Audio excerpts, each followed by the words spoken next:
Don't worry and pray without thanksgiving. അതായത് വിചാരപ്പെടാതെ സ്തോത്രത്തിലൂടെ പ്രാർത്ഥിക്കുക എന്നുള്ളതാണ്.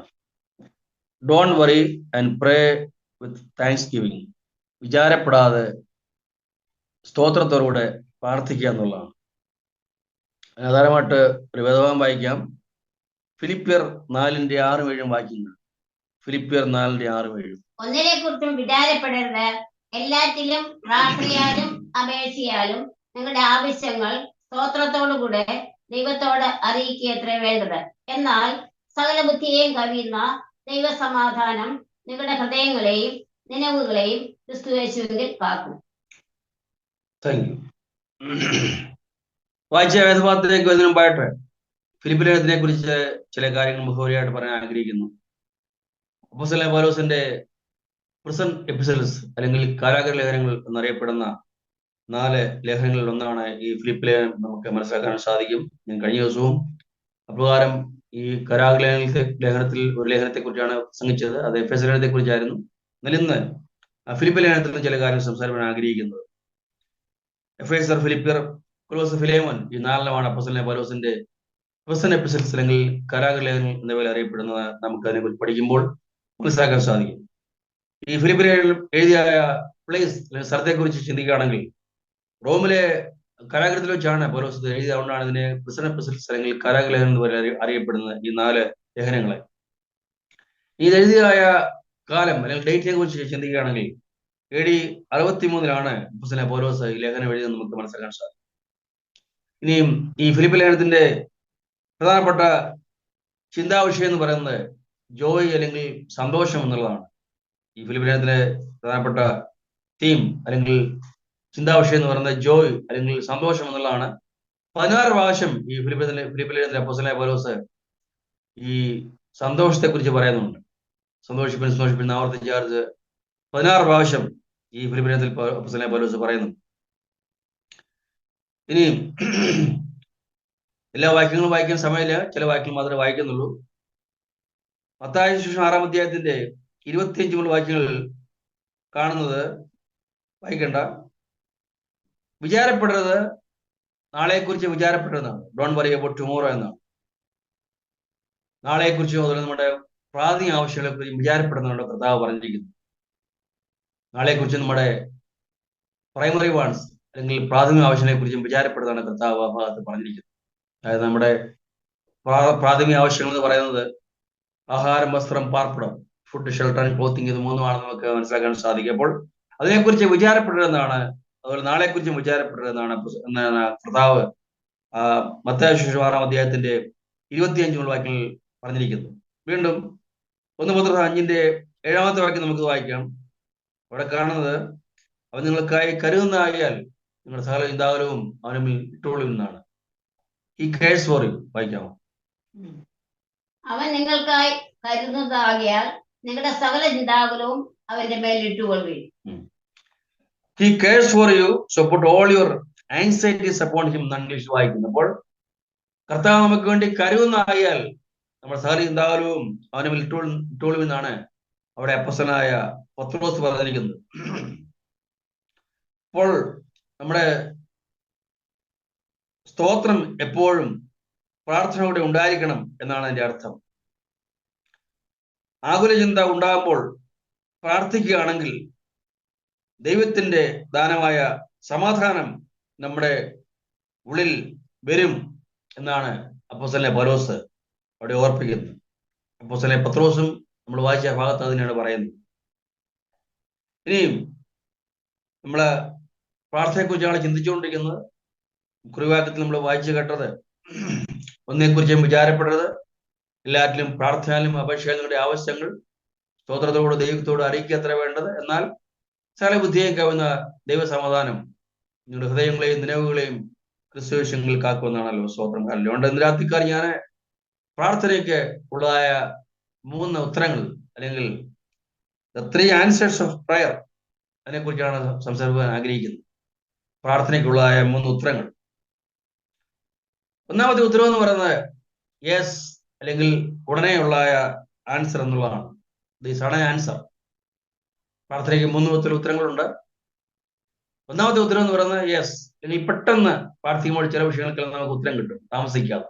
എങ്കിൽ the sudden answer of prayer, അതാണ് യെസ് എന്ന് പറയുന്നത്. നമുക്കറിയാം, ഏലിയാവിനെ കുറിച്ച് ചിന്തിക്കുമ്പോൾ ഏലിയാവ് മഴ മാറാൻ വേണ്ടി പ്രാർത്ഥിച്ചു. സ്തോത്രം. മഴ മാറാൻ വേണ്ടി പ്രാർത്ഥിച്ചു. അതിന് ഫലമായിട്ട് ദേശത്ത് 3 വർഷം മഴ പെയ്തില്ല എന്ന് നമുക്ക് കാണാൻ സാധിക്കും. ഏലിയാവ് മഴ മാറാനായിട്ട് പ്രാർത്ഥിച്ചു. അതിന് ഫലമായിട്ട് 3 വർഷം ദേശത്ത് മഴ പെയ്തില്ല എന്ന് നമുക്ക് കാണാൻ സാധിക്കും. വായിക്കാം, യാക്കോബ് ലേഖനം 5-ാം അധ്യായത്തിന്റെ 17-ാമത്തെ വാക്യം. യാക്കോബ് 5:17.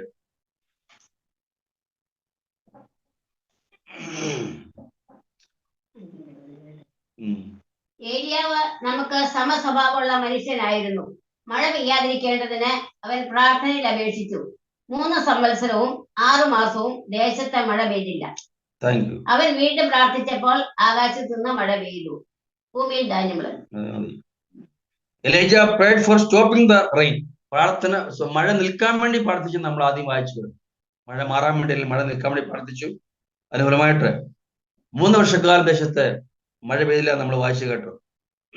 വീണ്ടും നമുക്ക് 1 രാജാക്കന്മാർ 17-ന്റെ 1-ാമത്തെ വാക്യം വായിക്കാം. 1 രാജാക്കന്മാർ 17-1. എന്നാൽ ഗിലിയാദിലെ തിസ്ബിയിൽ നിന്നുള്ള തിസ്ബിനായ ഏലിയാവ് ആഹാബിനോട്, ഞാൻ സേവിച്ചു നിൽക്കുന്ന ഇസ്രായേലിന്റെ ദൈവമായ യഹോവയാണ് ഞാൻ പറഞ്ഞല്ലാതെ ഈ ആണ്ടുകളിൽ മഞ്ഞും മഴയും ഉണ്ടാകയില്ല എന്ന് പറഞ്ഞു. അപ്പോൾ 3 വർഷക്കാലം മഴ പെയ്തില്ല. ഏലിയാവ് പ്രാർത്ഥിച്ചപ്പോൾ ദൈവകർത്താവിന്റെ പ്രാർത്ഥന കേട്ട് മഴയെ മാറ്റിക്കൊടുത്തു 3 വർഷക്കാലം.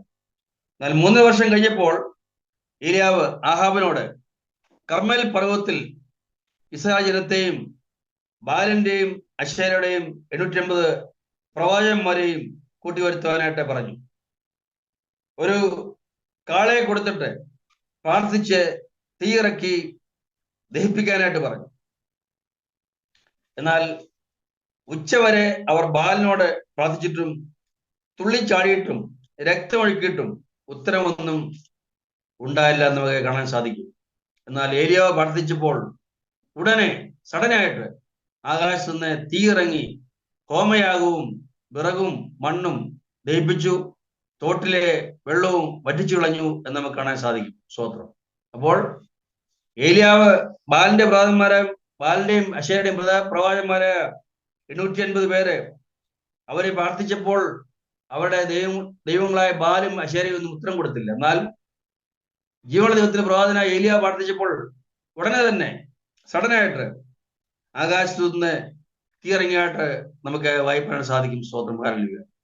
തീയിറങ്ങിയത് മാത്രമല്ല, ഹോമയാഗവും വിറകും മണ്ണും ദഹിപ്പിച്ചു, തോട്ടിലെ വെള്ളവും വറ്റിച്ചു കളഞ്ഞു എന്ന് നമുക്ക് ഏലിയാവിന്റെ ചരിത്രം വായിക്കുമ്പോൾ കാണാൻ സാധിക്കും. സ്തോത്രം. അപ്പോൾ ഒന്നാമത്തെ ഉത്തരവ് എന്ന് പറയുന്നത് യെസ്. അതായത് ചില ഏലിയാവ് പ്രാർത്ഥിച്ചപ്പോൾ ദൈവം പ്രാർത്ഥന കേട്ട പോലെ തന്നെ ചില പ്രാർത്ഥനാവശ്യക്കെല്ലാം പെട്ടെന്ന് ഉത്തരം ലഭിക്കും. അപ്പോൾ ദൈവകർത്താവ് തന്നെ മാനിച്ചു, എന്റെ പ്രാർത്ഥനയ്ക്ക് ഉടനെ ഉത്തരം കൊടുത്തു. ബാലിന്റെയും ശരീരം പ്രവാചകന്മാരെ ഉച്ചവരെ പ്രാർത്ഥിക്കുകയും അവിടെ വാളുകൊണ്ട് ശരീരമൊക്കെ വെട്ടി മുറിവേൽപ്പിച്ച് രക്തമൊഴുക്കിയിട്ടും ഉത്തരം ലഭിക്കാതിരുന്നപ്പോൾ ജീവന ദൈവത്തോട് ഏലിയാവ് പ്രാർത്ഥിച്ചപ്പോൾ ഉടനെ തന്നെ തന്റെ പ്രാർത്ഥനയ്ക്ക് ദൈവകർത്താവ് ഉത്തരം കൊടുത്തു. അത് ഹോമയാഗത്തെ ദഹിപ്പിച്ചു കളഞ്ഞത് മാത്രമല്ല, പിന്നെയോ തോട്ടിലെ വെള്ളവും വരിച്ചു കളയാൻ ഉണ്ടായി തീർന്നു ഒക്കെ മനസ്സിലാക്കാൻ സാധിക്കും. അപ്പോൾ ഏലിയാവ് ഒരു യാഗപീഠം പണിതിട്ട് ആ കാളയർത്ത് അതിൽ വിറകിന്റെ മുകളിൽ വെച്ചെന്ന് മാത്രമേ, പിന്നെയോ ഒരു തോടും ഉണ്ടാക്കിയിട്ട് ആ തോട്ടിലും വെള്ളം നിറയ്ക്കുണ്ടായി. അങ്ങനെ ദൈവകർത്താവ് അതിന്റെ പ്രാർത്ഥന കേട്ട് ആ തോട്ടിലെ വെള്ളത്തിലെ കൂടെ വറ്റിച്ചു കളഞ്ഞു എന്നാണ് നമുക്ക് വായിക്കുമ്പോൾ കാണാൻ സാധിക്കുന്നത്. അതാണ് ഒന്നാമത്തെ ഉത്തരം എന്ന് പറയുന്നത്, യെസ് എന്നുള്ള ഉത്തരം, അല്ലെങ്കിൽ പെട്ടെന്നുള്ള ഉത്തരം കിട്ടും, സഡൻ ആൻസർ ഓഫ് പ്രയർ. ഇനി രണ്ടാമത്തെ ഉത്തരവ് എന്ന് പറയുന്നത് വെയിറ്റ്, അല്ലെങ്കിൽ കുറച്ചു നാളെ കാത്തിരിക്കുക എന്നുള്ളതാണ്. A long duration, wait.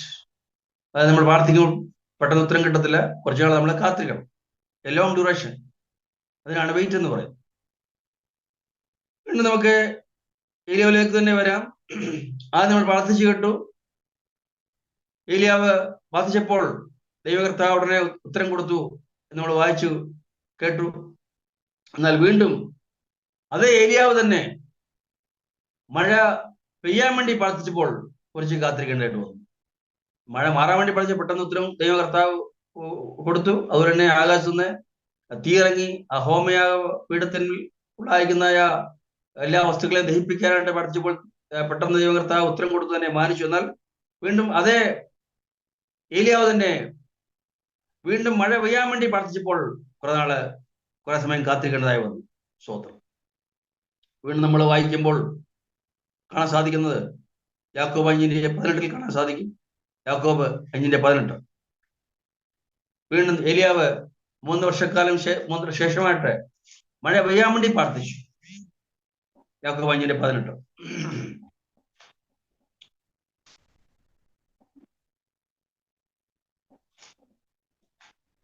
മുമ്പ് വായിച്ചതിന്റെ അടുത്ത വാക്യമാണ്.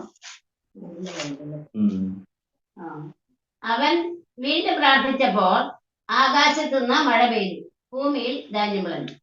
അപ്പോൾ വീണ്ടും പ്രാർത്ഥിച്ചപ്പോൾ ആകാശത്ത് മഴ പെയ്ത് ഭൂമിയിൽ ധാന്യം വിളഞ്ഞെങ്കിലും കുറച്ച് നേരം കാത്തിരിക്കേണ്ട അവസ്ഥ ഉണ്ടായി. 1 രാജാക്കന്മാർ 18-ാം അധ്യായത്തിന്റെ 42 വാക്യങ്ങൾ അത് കാണാൻ സാധിക്കും. 7 പ്രാവശ്യം തന്റെ ദാസനെ അയച്ചിട്ട് നീ പോയി കടലിലേക്ക് പോയി നോക്കുക എന്ന് താൻ പറഞ്ഞതായിട്ട് നമുക്ക് കാണാൻ സാധിക്കും. വായിക്കാൻ പറ്റുമോ? 1 രാജാക്കന്മാർ 18:42 മുതലുള്ള വാക്യങ്ങൾ. ആഹാബ് ഭക്ഷിച്ച് പാനം ചെയ്യേണ്ടതിന് മല കയറിപ്പോയി. ഏലിയാവോ കർമ്മേൽ പർവ്വതത്തിന്റെ മുകളിൽ കയറി നിലത്ത് കുനിഞ്ഞ് മുഖം തന്റെ മുഴങ്കാലുകളുടെ നടുവിൽ വെച്ചു. തന്റെ ബാല്യക്കാരനോട് നീ ചെന്ന് കടലിന് നേരെ നോക്കുക എന്ന് പറഞ്ഞു. അവൻ ചെന്ന് നോക്കിയിട്ട് ഒന്നുമില്ല എന്ന് പറഞ്ഞു. അതിന് അവൻ പിന്നെയും 7 പ്രാവശ്യം ചെല്ലുക എന്ന് പറഞ്ഞു.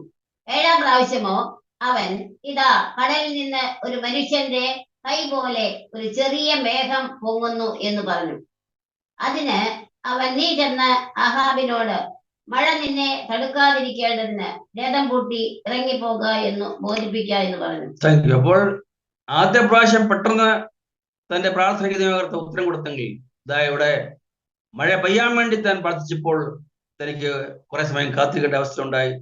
താൻ 1 പ്രാവശ്യമല്ല 7 പ്രാവശ്യം പ്രാർത്ഥിച്ചു. അത് മാത്രമല്ല തന്റെ ബാല്യക്കാരനോട് നീ കടലിൽ പോയി നോക്കുക, മേഘം പൊങ്ങി വരുന്നുണ്ടോ എന്ന് നോക്കുക എന്ന് പറയുകയുണ്ടായി. അങ്ങനെ താൻ 6 പ്രാവശ്യം പോയി നോക്കിയപ്പോഴും അങ്ങനെ ഒന്നും കാണുന്നില്ല എന്ന് പറയുകയുണ്ടായി. എന്നാൽ 7-ാം പ്രാവശ്യമാണ് താൻ കടന്നുപോയപ്പോൾ കണ്ടത് ഒരു കൈപ്പത്തി പോലെ ഒരു മേഘം കടലിൽ നിന്ന് പൊങ്ങി വരുന്ന കാഴ്ച കണ്ടു. അപ്പോൾ ഈ 7 പ്രാവശ്യവും ഏലിയാവ് ദൈവസന്നിധിയിൽ കുത്തിയിരുന്ന് ആ കർമ്മേൽ പർവ്വതത്തിൽ ഇരുന്നുകൊണ്ട് നിലത്ത് കുനിഞ്ഞ് മുഖം തന്റെ മുഴങ്കാലുടെ നടുവിൽ വെച്ച് പ്രാർത്ഥിച്ചു എന്നാണ് നമ്മൾ വായിച്ചു കേട്ടത്. സ്തോത്രം. ഹല്ലേലൂയ. ഈ 7 പ്രാവശ്യം പ്രാർത്ഥിച്ച ശേഷമാണ് വൻമഴ പെയ്യാൻ ഗുണം ദൈവകർത്താവ് അവിടേക്ക് തീർത്ത്. അപ്പോൾ അവിടെയും ഏലിയാവിന് 2-ാം പ്രാവശ്യം, ആദ്യത്തെ പ്രാവശ്യം പെട്ടെന്ന് ഉത്തരം ലഭിച്ചെങ്കിലും 2-ാം പ്രാവശ്യം കുറെ സമയം വെയിറ്റ് ചെയ്യേണ്ട അവസ്ഥ ഉണ്ടായി എന്ന് നമുക്ക് കാണാൻ സാധിക്കും. വീണ്ടും നമുക്ക് യോബിനെ കുറിച്ച് ചിന്തിക്കാം. യോബിന്റെ പുസ്തകം 13-ാം അധ്യായത്തിന്റെ 15-ാമത്തെ വാക്യം. കാത്തിരിക്കുന്നതിനെ കുറിച്ച് ചിന്തിക്കുമ്പോൾ അല്ലെങ്കിൽ വെയിറ്റ് ചെയ്യുന്നതിനെ കുറിച്ച് ചിന്തിക്കുമ്പോൾ ഏറ്റവും ഉത്തമ ഉദാഹരണമാണ് യോബ്. അവൻ എന്നെ കൊന്നാലും ഞാൻ അവനെ തന്നെ കാത്തിരിക്കും. Thank you. നമുക്കറിയാം യോബിന്റെ ജീവിതത്തിൽ കഷ്ടതയുണ്ടായി, പ്രയാസമുണ്ടായി. തന്റെ തക്കവനായ ഭാര്യ വരെയും തന്റെ പ്രാർത്ഥനയ്ക്ക് ഉത്തരം കിട്ടാഞ്ഞപ്പോൾ ഇനിയും ദൈവത്തേക്ക് തള്ളിപ്പറഞ്ഞ് പോയി ചത്തുകള ആത്മഹത്യ ചെയ്യാനായിട്ട് തന്റെ തക്കവനായ ഭാര്യ പോലും തന്നെ പ്രേരിപ്പിക്കുന്നതാണ് നമുക്ക് കാണാൻ സാധിക്കും. നമുക്കെല്ലാവർക്കും അറിയാവുന്ന പോലെ തന്നെ തന്റെ ജീവിതത്തിൽ ഒരുപാട് കഷ്ടതയുണ്ടായി. തന്റെ മൃഗങ്ങളെയൊക്കെയും ശത്രുക്കളെ പിടിച്ചുകൊണ്ട് പോയി. തന്റെ 10 മക്കള്, 7 ആണും 3 പെണ്ണും അവിടെ മൂത്ത സഹോദരന്റെ വീട്ടിൽ നിന്ന് ഭക്ഷിച്ച് വാരിച്ചു വെച്ചപ്പോൾ ആ വീടൊക്കെ ഇടിഞ്ഞു വീണ് ആ 10 മക്കളും മരിച്ചുപോയി. ഒന്നല്ല 10 പേരെയും പോയി. എന്നാൽ ഇനിയും ആരെങ്കിലും ഉണ്ടല്ലോ ജീവിച്ചോളാം എന്ന് വിചാരിച്ചപ്പോൾ ഇതാ ഉള്ളംകാലം പോലെ നെറുക വരെ വല്ലാത്ത വൈകളാൽ സാധാരണ തന്നെ ബാധിക്കുന്നതായിട്ട് നമുക്ക് കാണാൻ സാധിക്കും ഈ ഒരു പുസ്തകം വായിക്കുമ്പോൾ. എന്നാൽ ആ സമയത്താണ് അവർ പ്രാർത്ഥിക്കുന്നുണ്ട്, പക്ഷേ ഒരു വിടുതലും ഇല്ല. തനിക്ക് സൗഖ്യം ലഭിക്കുന്നില്ല. തന്റെ സമ്പത്തെല്ലാം പോയി, തന്റെ മക്കള് പോയി, അവരുടെ വീട് പോയി, ഇതാ തന്റെ ആരോഗ്യം പോയി. ഇംഗ്ലീഷിൽ ഇപ്രകാരം ഒരു കൊട്ടേഷൻ ഉണ്ട്: if wealth is lost nothing is lost. അതായത് ധനം പോയാൽ ഒന്നും പോകുന്നില്ല. If health is lost something is lost. എന്നാൽ ആരോഗ്യം പോയാൽ ചില കാര്യങ്ങളൊക്കെയും നഷ്ടപ്പെടും. But if character is lost everything is lost. എന്നാൽ സ്വഭാവം നഷ്ടപ്പെടുകയാണെങ്കിൽ എല്ലാം പോയി എന്നാണ് ആ പഴഞ്ചൊല്ല് പറയുന്നത്. അപ്പോൾ പണം പോയാൽ കുഴപ്പമില്ല, ആരോഗ്യം പോയാൽ കുറച്ചു കാലങ്ങളൊക്കെ നഷ്ടപ്പെടും, എന്നാൽ സ്വഭാവം പോയാൽ എല്ലാം പോയി. അപ്പോൾ ഏറ്റവും പ്രധാനപ്പെട്ട കാര്യം ഈ പണവും ആരോഗ്യമല്ല, സ്വഭാവമാണെന്നാണ്. എന്നാൽ നമുക്കറിയാം പല ആൾക്കാരുടെയും ജീവിതത്തില് ഈ പണവും ആരോഗ്യം നഷ്ടപ്പെടുമ്പോൾ സ്വഭാവം നഷ്ടപ്പെടും, ദൈവത്തെ പ്രാകുകയും ദൈവത്തെ തള്ളിപ്പറയുകയൊക്കെ ചെയ്യും. എന്നാൽ ഈ യോബിന്റെ ജീവിതത്തിൽ നമ്മൾ പഠിക്കുമ്പോൾ യോബ് പറയുന്നത്, അവനെ കൊന്നാലും ഞാൻ അവനെ തന്നെ കാത്തിരിക്കും. ഭാര്യ പോലും തന്നോട് പോയി ദൈവത്തെ തള്ളിപ്പറഞ്ഞ് ആത്മഹത്യ പറയുമ്പോൾ നീ ഒരു പൊട്ടി സംസാരിക്കുന്ന പോലെ സംസാരിക്കുന്നു, ദൈവത്തിന്റെ കയ്യിൽ നാം നന്മ കൈക്കൊള്ളുന്നു, തിന്മയും കൈക്കൊള്ളുന്നു പറഞ്ഞ ആ സമയത്തും ഭാര്യയെ വഴക്ക് പറഞ്ഞുകൊണ്ട് താൻ മുൻപോട്ട് പോവുകയും ദൈവത്തെ തള്ളിപ്പറയാതെ പ്രാകുകയും പത്രോസിനെ പോലെ പ്രാകുകയും ആണിടുകയും ചെയ്യാതെ ദൈവത്തെ തള്ളിപ്പറയാതെ ദൈവത്തിലുള്ളായ പ്രത്യാശയും വിശ്വാസം മുറുകെ പിടിച്ചുകൊണ്ട് അവനെ കൊന്നാലും ഞാൻ അവനെ തന്നെ കാത്തിരിക്കും എന്ന് പറഞ്ഞുകൊണ്ട് വെയിറ്റ് ചെയ്യുന്നതിന്റെ അല്ലെങ്കിൽ കാത്തിരിക്കുന്നതിന്റെ മഹിമയെക്കുറിച്ചാണ് അവിടെ യോബ് നമ്മളെ കാണിച്ചു തരുന്നത്. ഹല്ലേലൂയ. അപ്രകാരം കാത്തിരുന്നുകൊണ്ട് ഗുണമുണ്ടായി നമുക്ക് യോബിന്റെ പുസ്തകം 42-ാം അധ്യായത്തിലേക്ക് വരുമ്പോൾ കാണാൻ സാധിക്കും.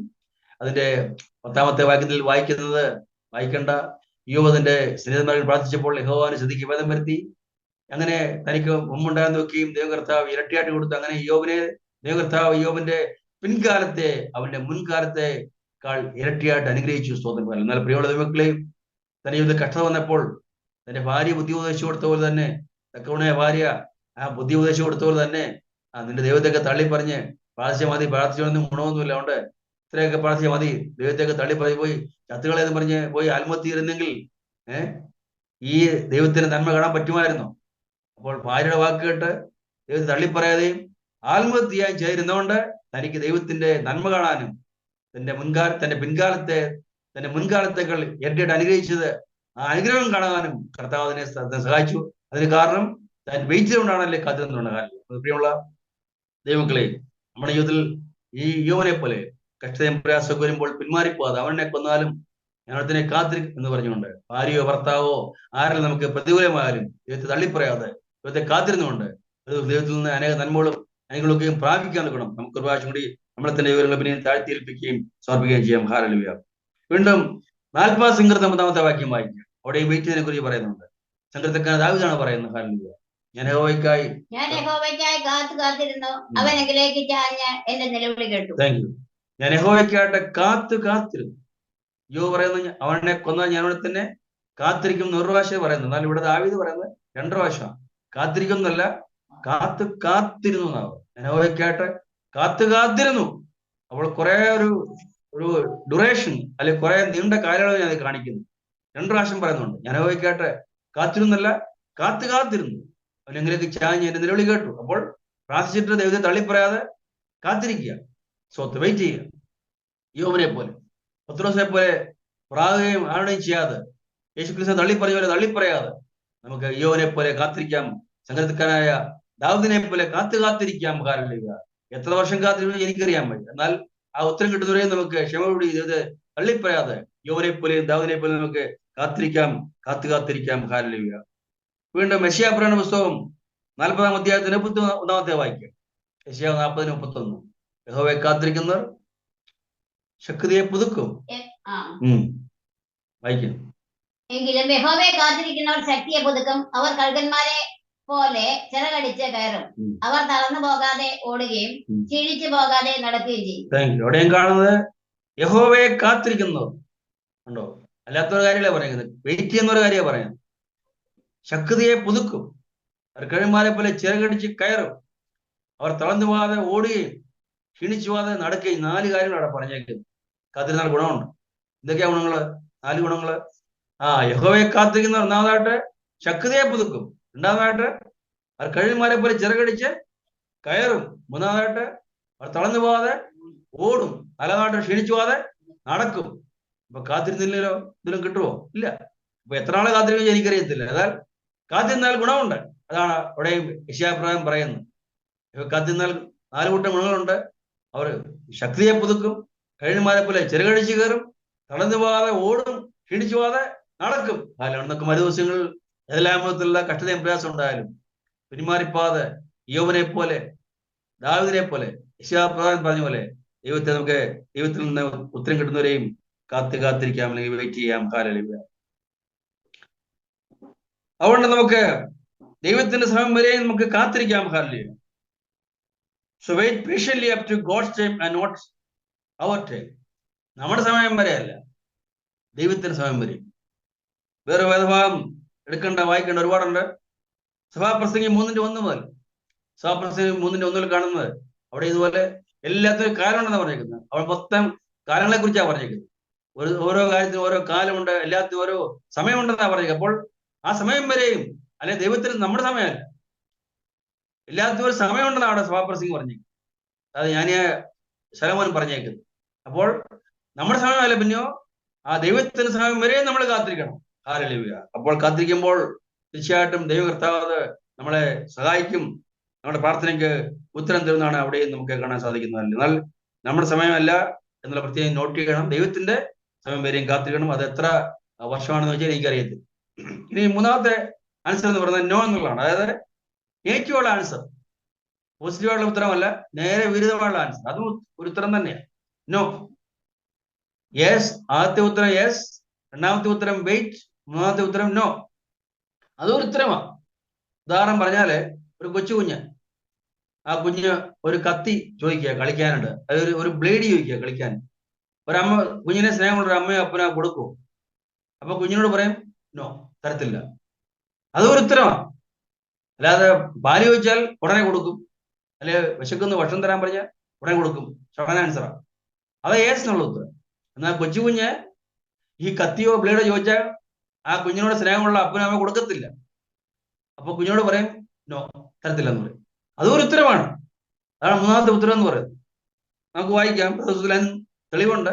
അപ്പോൾ നെഗറ്റീവായുള്ള ആൻസർ, അപ്പൊ നമ്മുടെ പോസിറ്റീവായുള്ള ആൻസർ മാത്രമല്ല ആൻസർ എന്ന് ഉത്തരം എന്ന് പറയുന്നത്. നെഗറ്റീവായുള്ള, നമ്മൾ പ്രതീക്ഷിക്കുന്നതിനല്ല, നമ്മൾ പ്രാർത്ഥിച്ചതിന് വിപരീതമായുള്ള ഉത്തരം ദൈവം ചിലപ്പം തരും, അല്ലെ ഇല്ല എന്ന് പറയും. അതും ഒരു ഉത്തരമാണ്. അതാണ് നെഗറ്റീവായുള്ള ആൻസർ എന്ന് പറയുന്നത്, അല്ലെങ്കിൽ നേരെ വിപരീതമായുള്ള ഉത്തരം.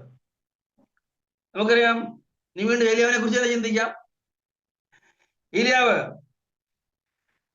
അഹാബ് രാജാവിന്റെയും അതുപോലെ തന്നെ തന്റെ പത്നിയായ ഇസബേലിന്റെയും ക്രൂരത നിമിത്തമായിട്ട്, നിന്നെ നാളെ വൈകുന്നേരം നീ ബാലിന്റെ അശേരുടെയും 250 പ്രവാചകൻ വരെ കൊന്നു കളഞ്ഞുകൊണ്ട് നിന്നെ നാളെ വൈകുന്നേരം ആകുന്നതിന് നിന്നെ തട്ടിക്കളയുമെന്ന് രാജാവിന്റെ ഭാര്യയായ ഇസബേൽ രാജ്ഞി പറഞ്ഞപ്പോൾ, ഏലിയാവ് വലിയ പ്രാർത്ഥനക്കാരനൊക്കെ ആയിരുന്നെങ്കിലും ദൈവവിശ്വാസി ആയിരുന്നെങ്കിലും പേടിച്ചോടി മരുഭൂമിയിലേക്ക് ഓടിപ്പോട്ട് ഒരു ചൂരിച്ചയുടെ തണലിൽ കിടന്നുകൊണ്ട് മരിക്കാൻ വേണ്ടി പ്രാർത്ഥിച്ചു. വായിക്കാം, 1 രാജാക്കന്മാർ 19:4. 1 രാജാക്കന്മാർ 19:4. താനോ മരുഭൂമിയിൽ ഒരു ദിവസത്തെ വഴി ചെന്ന് ഒരു ചൂരച്ചെടിയുടെ തണലിൽ ഇരുന്ന് മരിപ്പാൻ ഇച്ഛിച്ചു. ഇപ്പോൾ മതി യഹോവേ, എന്റെ പ്രാണനെ എടുത്തുകൊള്ളണമേ, ഞാൻ എന്റെ പിതാക്കന്മാരെക്കാൾ നല്ലവനല്ലല്ലോ എന്ന് പറഞ്ഞു. മതി. അപ്പൊ ഈ 3 ഉത്തരങ്ങൾ yes, no, wait, sorry yes, wait, no, ഈ 3 ഉത്തരങ്ങൾ നമുക്ക് ഏലിയാവിന്റെ ജീവിതത്തിൽ കാണാൻ സാധിക്കും. ആദ്യം ഏലിയാവ് മഴ മാറാൻ വേണ്ടി പ്രാർത്ഥിച്ചു, പെട്ടെന്ന് ഉത്തരം കിട്ടി.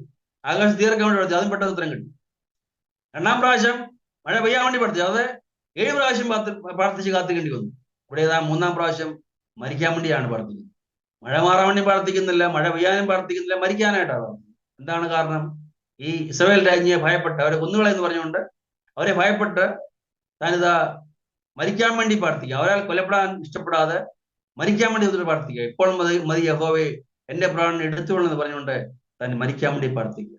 എന്നാൽ എന്താ സംഭവിച്ചത് നമുക്കറിയാം. ആ പ്രാർത്ഥന ദൈവം കേട്ടു, പക്ഷേ നോ എന്നുള്ള ഉത്തരവ് കൊടുത്തു. മരിക്കാനായിട്ട് സമ്മതിച്ചില്ല. അത് മാത്രമല്ല, ഏലിയാവിനെ ചരിത്രം പഠിക്കുമ്പോൾ ഈ താഴെയുള്ള ഭാഗങ്ങൾ വായിച്ച് നമുക്ക് കാണാൻ സാധിക്കുന്നത്, ഏലിയാവിനെ ദൈവകർത്താവ് ഒരു ചുഴലിക്കാറ്റിൽ സ്വർഗത്തിലേക്ക് മരണം കാണാതെ എടുത്തു എന്ന് നമ്മൾ കാണുന്നു. അല്ലെങ്കിൽ ഏലിയാവ് മരണം കാണാതെ ഒരു ചുഴലിക്കാറ്റിൽ സ്വർഗത്തിലേക്ക് എടുക്കപ്പെട്ടു. സ്വത്രം. അപ്പോൾ മരിക്കാൻ വേണ്ടി പ്രാർത്ഥിച്ച ഏലിയാവിന് ദൈവം മരണം കൊടുത്തില്ല. എന്റെ പിതാവ് കഴിഞ്ഞ കൊല്ലം മരിച്ചു, 96 വയസ്സായി. ഇവിടെ ഏലിയാവിനെ മരിക്കാൻ ദൈവം സമ്മതിച്ചില്ല. മരിക്കാൻ വേണ്ടി പ്രാർത്ഥിച്ചു, പക്ഷേ മരണം ദൈവം കൊടുത്തില്ല.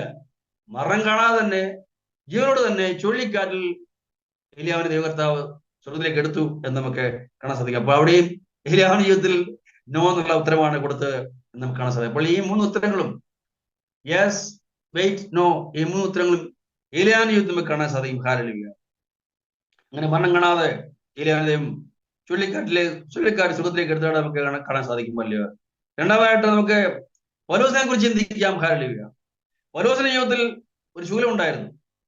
ആ ശൂലം മാറാനായിട്ട് 3 പ്രാവശ്യം പ്രാർത്ഥിച്ചു. നമുക്കറിയാം, ഒരു കാലിലെങ്ങാണ്ട് ഒരു മുള്ളു കൊണ്ടാൽ എന്ത് വേദനയായിരിക്കും, അല്ലെ കയ്യിലൊരു സൂചി കൊണ്ടോ ഒന്ന് കുത്തിയാൽ എന്ത് വേദനയായിരിക്കും. അങ്ങനെയാണെങ്കിൽ ശൂലം എന്ന് പറഞ്ഞാൽ നമുക്കറിയാം, നമ്മൾ അതിന്റെ പടവ് കണ്ടിട്ടുണ്ട്. 3 മുനയുള്ളൊരു, അല്ലെങ്കിൽ 3 കൂർത്തായ 3 കുന്തങ്ങളുള്ള സാധനം ശൂലം എന്ന് പറയുന്നത്. അപ്പോൾ ഒരു ശൂലം കൊണ്ട് കുത്തിക്കഴിഞ്ഞാൽ എന്തുമാത്രം വേദന ഉണ്ടാവും. അപ്പോൾ ഇതാ പൗലോസിന്റെ ജീവിതത്തിലെ പ്രകാരം ദൈവകർത്താവ് ആ ശൂലം കൊണ്ട് കുത്തുമ്പോഴുള്ള ഒരു വേദന കൊടുത്തു. എന്നാൽ ആ വേദന മാറാനായിട്ട് താൻ പ്രാർത്ഥിച്ചു. എന്നാൽ ആ വേദന കർത്താവ് മാറ്റി കൊടുത്തില്ല. നമുക്ക് കാണാൻ സാധിക്കും. നമുക്ക് വായിക്കാം 2 കൊരിന്ത്യർ 12:7 വാക്യങ്ങൾ. 2 കൊരിന്ത്യർ 12:7 മുതൽ. വെളിപ്പാടുകളുടെ ആധിക്യത്താൽ ഞാൻ അതിയായി നിഗളിച്ചു പോകാതിരിപ്പാൻ എനിക്ക് ജഡത്തിൽ ഒരു ശൂലം തന്നിരിക്കുന്നു. ഞാൻ നിഗളിച്ചു പോകാതിരിക്കേണ്ടതിന് എന്നെ കുത്തുവാൻ സാത്താന്റെ ദൂതനെ തന്നെ. അത് എന്നെ വിട്ടു നീങ്ങേണ്ടതിന് ഞാൻ 3 വട്ടം കർത്താവിനോട് അപേക്ഷിച്ചു. അവൻ എന്നോട്, എന്റെ കൃപ നിനക്ക് മതി, എന്റെ ശക്തി ബലഹീനതയിൽ തികഞ്ഞു വരുന്നു എന്ന് പറഞ്ഞു. മതി. Thank you. അപ്പോൾ അവിടെയും പൗലോസിന്റെ ജീവിതത്തിൽ ഒരു ശൂലം ഉണ്ടായിരുന്നു. അതെന്താണെന്ന് അറിയില്ല. ചില വേദനമുണ്ടായി പറയുന്നത് ആസ്മാരോഗമാണെന്ന് പറയുന്നു, വേറെ ചില പറയുന്നത് വേറെ എന്തോ അസുഖമാണെന്ന് പറയുന്നു. ഏതായാലും തന്റെ ജീവിതത്തിൽ ഒരു വേദനിപ്പിക്കുന്ന കാര്യം തന്റെ ജീവിതത്തിൽ ഉണ്ടായിരുന്നു. ഞാൻ ചിലപ്പോൾ ചിന്തിക്കാറുണ്ട്, എനിക്കുണ്ട് ആസ്മാരോഗം, ഞാൻ ആസ്മാരോഗിയാണ്, ഒരുപാട് മരുന്ന് കഴിച്ചിട്ടും ഇതുവരെയും മാറിയിട്ടില്ല. ധർമ്മയിലെ ഒരു ഫിസിഷ്യനെ കൊണ്ട് കാണിച്ചപ്പോൾ അദ്ദേഹം പറഞ്ഞു, അതൊരിക്കലും മാറത്തില്ല, അത് മരണം വരെ ഉണ്ടാകും, കുറയ്ക്കാനേ പറ്റുള്ളൂ. ഞാൻ ഡോക്ടറെ കുറച്ചാൽ മതി എന്ന് പറഞ്ഞു. അപ്പോൾ എനിക്കുണ്ടൊരു ശൂലം, ഈ ആസ്മാരോഗം. അപ്പോൾ പൗലോസിന്റെ ജീവിതത്തിലും ഒരു മാരകമായ അസുഖം ഉണ്ടായിരുന്നു, അല്ലെങ്കിൽ തനിക്ക് വേദനിപ്പിക്കുന്ന ഒരു അനുഭവം തന്റെ ജീവിതത്തിൽ തന്റെ ശരീരത്തിൽ ഉണ്ടായിരുന്നു. ശൂലം പോലെ കുത്തുന്ന ഒരു അനുഭവം തന്റെ ജീവിതത്തിൽ ഉണ്ടായിരുന്നു. അത് മാറാൻ വേണ്ടി 1 പ്രാവശ്യമല്ലേ പ്രാർത്ഥിച്ചു, 3 പ്രാവശ്യം പ്രാർത്ഥിച്ചു. അവിടെ എന്താ കർത്താവ് കൊടുത്ത ഉത്തരം? നോ എന്നുള്ള ഉത്തരം. അത് മാറ്റണ്ട, അത് അവിടെ ഇന്നോട്ട് എന്താ പറയുക. കാരണം നിനക്കത് മാറ്റി കഴിഞ്ഞാൽ പൗലോസിന് നീളം ഉണ്ടാവും.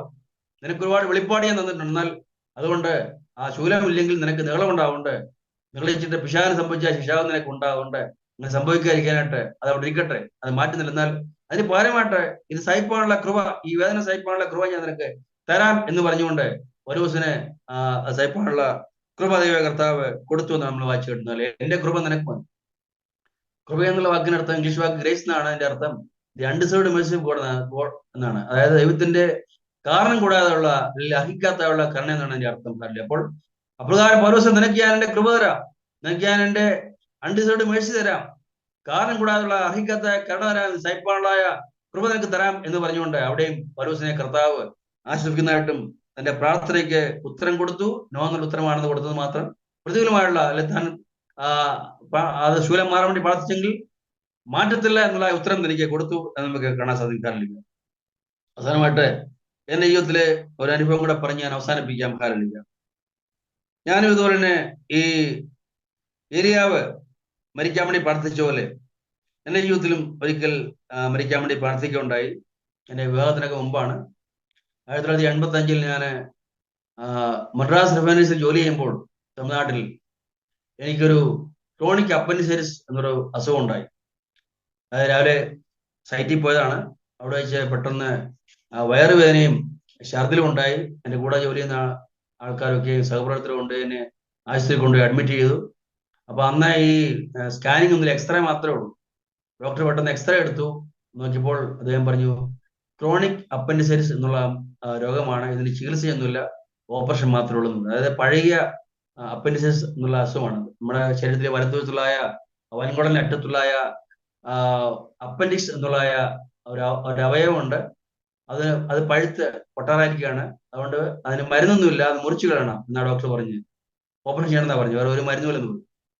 അപ്പോൾ എന്നോട് ഞാൻ ഡോക്ടറെ ചെയ്തു, എനിക്ക് വേദന സഹിക്കാൻ പറ്റത്തില്ല, അതുകൊണ്ട് ചെയ്തോളാൻ പറഞ്ഞു. അപ്പോൾ എന്നോട് ഡോക്ടർ പറഞ്ഞു, എന്നാൽ ഒരു കാര്യം ചെയ്യും, വീട്ടിലെ അപ്പനെയും അമ്മയായാലും കാണണോ? ഞാൻ പറഞ്ഞു, ആരെയും കാണണ്ട, ഡോക്ടർ പെട്ടെന്ന് ഓപ്പറേഷൻ ചെയ്തോളാൻ പറഞ്ഞു. വീട്ടിലേക്ക് ഒരു കത്തയക്കാൻ പറഞ്ഞു. അങ്ങനെ ഞാൻ ഓപ്പറേഷന്റെ തലേദിവസം വീട്ടിലേക്ക് ഒരു കത്തയച്ചു. നാളെ പകൽ 3 മണിക്കായിരിക്കും എൻ്റെ ഓപ്പറേഷൻ എന്ന് പറഞ്ഞ് ഈ വീട്ടിലേക്ക്, ഇവിടെയാണ് എൻ്റെ പിതാവും മാതാവും താമസിച്ചിരുന്നത്. അപ്പോൾ ഞാൻ ഇരിക്കുന്ന ഈ വീട്ടിലേക്ക് തന്നെ ഞാനൊരു കത്തയച്ചു മദ്രാസിൽ നിന്ന്. അന്ന് മദ്രാസ് നിൽക്കുന്നത് ചെന്നൈയാണ്. അപ്പോ നാളെ പകൽ 3 മണിക്ക് എൻ്റെ ഓപ്പറേഷൻ ആയിരിക്കും. ഞാൻ എൻ്റെ വീട്ടിലേക്ക് എൻ്റെ പിതാവിന് പേർക്ക് ഒരു കത്തയച്ചു. ഞാൻ ഓപ്പറേഷൻ ദിവസം വെളുപ്പിനെ 3 മണിക്ക് ഞാൻ എണീച്ചു. സാധാരണ ആൾക്കാർക്ക് നമ്മൾ എന്താ ഈ ഓപ്പറേഷൻ എന്ന് പറയുമ്പോൾ നമ്മൾ എന്നാ പ്രാർത്ഥിക്കുന്നത്? കർത്താവേ, ആ ഓപ്പറേഷൻ സക്സസ് ആയിരിക്കണം, ആ വ്യക്തിയെ ഓപ്പറേഷൻ തിയേറ്ററിൽ നിന്ന് വിജയകരമായതിൽ ജീവനോടെ മടക്കി വരുത്തണം, സൗഖ്യം പ്രാപിച്ച് മടക്കി വരുത്തണം, അല്ലേ? അങ്ങനെ ആശുപത്രിയിൽ നിന്ന് പുനഃസൗഖ്യം പ്രാപിച്ച് മടങ്ങാൻ സഹായിക്കണം എന്നൊക്കെയല്ലേ നമ്മൾ പ്രാർത്ഥിക്കുന്നത്. ഞാൻ നേരെ തിരിച്ചാ പ്രാർത്ഥിച്ചു. കർത്താവേ, ഇന്ന് വെളുപ്പിനെ 3 മണിക്ക് എണീച്ചാ പ്രാർത്ഥിക്കുന്നത്. ഇന്ന് പകൽ 3 മണിക്ക് എനിക്ക് ഈ ഓപ്പറേഷൻ നടക്കും. എൻ്റെ അപ്പനും അമ്മയും ആരോട് വന്നിട്ടില്ല, ഞാൻ മാത്രമുള്ള ഇവിടെ. എന്നാൽ 3 മണിയാകുമ്പോൾ എന്നെ ഓപ്പറേഷൻ തിയേറ്ററിലേക്ക് ഡോക്ടർമാർ നഴ്സുമാരെല്ലാം വന്ന് കൊണ്ടുപോകും. അവിടെ ചെന്ന് ഒരു ഇഞ്ചക്ഷൻ തന്ന് എന്നെ മയക്കും. ഞാൻ അങ്ങനെ ഉറങ്ങിപ്പോകും. എന്നാൽ അതെന്റെ അവസാനത്തെ ഉറക്കമായിരിക്കണമേ. ആ ഉറക്കത്തിൽ ഞാൻ ഒരിക്കലും ഉണരരുതേ എന്ന് ഞാൻ പ്രാർത്ഥിച്ചു. ഞാൻ എലിയാവിനെ പോലെ മരിക്കാൻ വേണ്ടി തന്നെയാണ് പ്രാർത്ഥിച്ചത്. ഇനി അവർ കുത്തിവെച്ച് മയക്കും, അതെന്റെ അവസാനത്തെ മയക്കമായിരിക്കണം, അവസാനത്തെ ഉറക്കമായിരിക്കണം എന്നാണ് ഞാൻ പ്രാർത്ഥിച്ചത്. ഒരിക്കലും ഞാൻ ഈ ഓപ്പറേഷൻ തിയേറ്ററിൽ നിന്ന് ജീവനോടെ പുറത്തു വരാതെ ഞാനൊരു ശവമായിട്ട് മാത്രമേ പുറത്തു വരാവേന്നാണ് ഞാൻ പ്രാർത്ഥിച്ചത്. എന്നാൽ കുറെ സമയം കഴിഞ്ഞ് കണ്ണൂർ നോക്കിയപ്പോൾ ആദ്യം കിടന്ന മുറി കിടക്കുന്നു. സ്വത്രക്കാരില്ലേ. അപ്പോൾ എന്റെ പ്രാർത്ഥന അവിടെ ദൈവം കേട്ടു. പക്ഷെ ഞാൻ മരിക്കാൻ വേണ്ടി എലിയാവിനെ പോലെ പ്രാർത്ഥിച്ചു. എന്നാൽ മരിക്കാതെ ദൈവ കർത്താവ് ജീവനോട് തന്നെ ആ ഓപ്പറേഷൻ ചെയ്ത് പുറത്തു കൊണ്ടുവന്നു. വീണ്ടും ചില ദിവസങ്ങള് ആശുപത്രി ശേഷമായിട്ട് പൂർണ്ണസൗഖ്യം പ്രാപിച്ച് 8ാം ദിവസം ശിക്ഷയൊക്കെ വിട്ടിട്ട് വീട്ടിലേക്ക് വരുവാൻ ഞാൻ താമസിച്ചതായ വാടക വീട്ടിലേക്ക് വരാൻ കർത്താവ് സഹായിച്ചു. അന്ന് മരിച്ചിരുന്നെങ്കിൽ ഇനി സാക്ഷ്യം എനിക്ക് നിങ്ങളോട് പറയാൻ പറ്റത്തില്ല. ഇന്നെനിക്ക് 66 വയസ്സായി. അതുകൊണ്ട് ഈ 66 വയസ്സ് വരെ ജീവിച്ചിരിക്കാനും എൻ്റെ ഭാര്യയെയും എൻ്റെ മകനെയും എൻ്റെ മരുമകളെയും എൻ്റെ കൊച്ചുമോനെയും എല്ലാം കാണാൻ ദൈവ കർത്താവ് സഹായിച്ചു. അന്ന് ഞാൻ മരിച്ചിരുന്നെങ്കിൽ ഇവരെ ആരും എനിക്ക് കാണാൻ പറ്റുന്നില്ല. സ്വത്രക്കാരില്ലേ. എൻ്റെ ഭാര്യയോ എൻ്റെ മകനെയോ മരുമകളെയോ കൊച്ചുമോനെയോ ഒന്നും കാണാൻ പറ്റത്തില്ല. അതുകൊണ്ട് അവിടെയും ദൈവ കർത്താവ് എൻ്റെ പ്രാർത്ഥന കേട്ടു. പക്ഷേ ഞാൻ മരിക്കാൻ വേണ്ടി പ്രാർത്ഥിച്ചാൽ മരിക്കാതെ ഇരിക്കാനായിട്ട് ദൈവ കർത്താവ് എവിടേക്ക് നിർത്തുകാരില്ലേ. ജീവനോട് ആശുപത്രിയിൽ നിന്ന് പുറത്തേക്ക് വരാൻ കർത്താവ് സഹായിച്ചു. ഈ 66 വയസ്സ് വരെ മരിക്കാതെ ജീവിച്ചിരിപ്പാനും കർത്താവ് സഹായിച്ചു എന്ന് എനിക്ക് എൻ്റെ അനുദാശം നിങ്ങളോട് പ്രസ്ഥാനം സാധിക്കും. അതുകൊണ്ട് ദൈവമക്കളെ, നമ്മുടെ ജീവിതത്തില് ഇത് ഏത് ഉത്തരം ലഭിച്ചാലും നമ്മളൊരിക്കലും പിന്മാറിപ്പോരുത്. കാരണം ഞാൻ എൻ്റെ വാക്കുകൾക്ക് വിരാമം കുറിക്കാണ്ട് പോവാണ്. ഞാൻ പ്രസംഗിക്കാനെടുത്തായ വേദഭാഗം ഫിലിപ്പിയർ 4:6 വാക്യങ്ങളാണ്. ചിന്താവിഷയം എന്ന് പറയുന്നത് don't worry and pray with thanksgiving. അതായത് വിചാരപ്പെടാതെ സ്തോത്രത്തോടുകൂടെ പ്രാർത്ഥിക്കണം എന്നാണ് ഞാൻ ചിന്താവിഷയമായിട്ട് തിരഞ്ഞെടുത്തത്. ഞാൻ ആ ചിന്താവിഷയത്തെ ആധാരമാക്കിയിട്ട് പ്രാർത്ഥനയുടെ 3 ഉത്തരങ്ങളെ കുറിച്ച് പറയുണ്ടായി. ഒന്നാമത്തെ ഉത്തരം എന്ന് പറയുന്നത് യെസ്, അല്ലെങ്കിൽ പെട്ടെന്നുള്ള ആ ഉത്തരം, സഡൻ ആൻസർ. രണ്ടാമത്തെ ഉത്തരം എന്ന് പറയുന്നത് വെയിറ്റ്, അതായത് കാത്തിരിക്കുക. എത്ര നാൾ കാത്തിരിക്കണം എന്ന് വെച്ചാൽ എനിക്ക് അറിയത്തില്ല. ദൈവത്തിൽ നിന്ന് ഉത്തരം ലഭിക്കുന്നവരെയും കാത്തിരിക്കുക.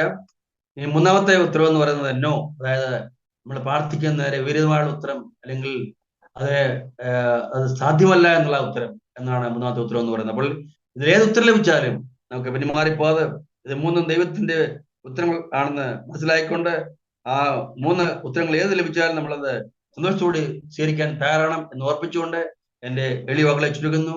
ഈ വചന ദൈവത്തെ ഒരു ഐശ്വര്യമായിട്ട് സമൃദ്ധിയായിട്ട് അനുഗ്രഹിക്കുമാറാട്ടെ. ഒരു പ്രാവശ്യം കൂടി എനിക്ക് സമയം വെച്ചെന്ന് ബഹുമാനപ്പെട്ട ദേവസ്വം എന്റെ നന്ദി അറിയിക്കുകയും ചെയ്തുകൊണ്ട് എന്റെ വാക്കുകളെ ചുരുക്കുന്നു. സ്തോത്രം. ആമേൻ. Praise Lord, praise Lord. Thank you pastor. ദൈവം നമ്മെ കേൾപ്പിച്ച നല്ല ആലോചനകൾക്കായി ദൈവത്തിന് സ്തോത്രം ചെയ്യാം.